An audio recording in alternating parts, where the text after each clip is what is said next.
హిందువులకు అనుకూల తీర్పేం కాదు, హిందువులకు జరిగిన నష్టాన్ని సరిచేసే తీర్పు వస్తే తట్టుకోలేని పరిస్థితి కమ్యూనిస్టులతో పాటుగా ముస్లిం సంఘాలది అవుతుంది. తాజాగా ఓ ముల్లా గారు చెప్పుకొచ్చేటువంటిది ఏంటంటే, బోధ్శాల ప్రాంగణంలో వేల సంవత్సరాలుగా నమాజ్ జరుగుతుందట. కోర్టు ఇచ్చిన తీర్పు ఏమో 7000 సంవత్సరాల నాటి సంప్రదాయాన్ని ఉల్లంఘించింది అంటున్నారు మౌలానా రషీద్. అరే అసలు విషయం ఏంటంటే, 1400 సంవత్సరాల క్రితం నుంచి ప్రారంభమై ఆ పైన వ్యాప్తి అందామా, లేదా పోనీ ఎన్ని సంవత్సరాలు ఇస్లాం పుట్టి? క్రీస్తు శకం ఆ తర్వాత రోజుల్లోనే కదా. క్రీస్తు ఇప్పుడు మనం 2000కి సంబంధించినటువంటి దీంట్లో ఉన్నాం అనుకుందాం, 2000 ఏళ్ల క్రితం. మరి 7000 ఏళ్ల క్రితం ఇస్లాం ఎక్కడి నుంచి వచ్చింది? 7000 సంవత్సరాల నుండి అక్కడ మసీదు నడుస్తున్నది, ప్రార్థన నడుస్తున్నాయని ఏ లెక్కని చెప్పుకొస్తున్నారు?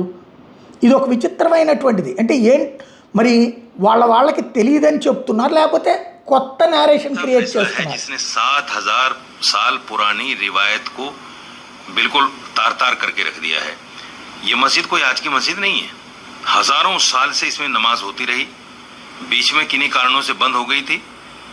2003 में इसी एएसआई ने जिस एएसआई की रिपोर्ट पर जो है इसमें हिंदुओं को इजाजत दी गई है, इसी एएसआई ने लिख कर दिया था कि नहीं यहाँ नमाज होगी, इधर पूजा होगी, इधर नमाज होगी।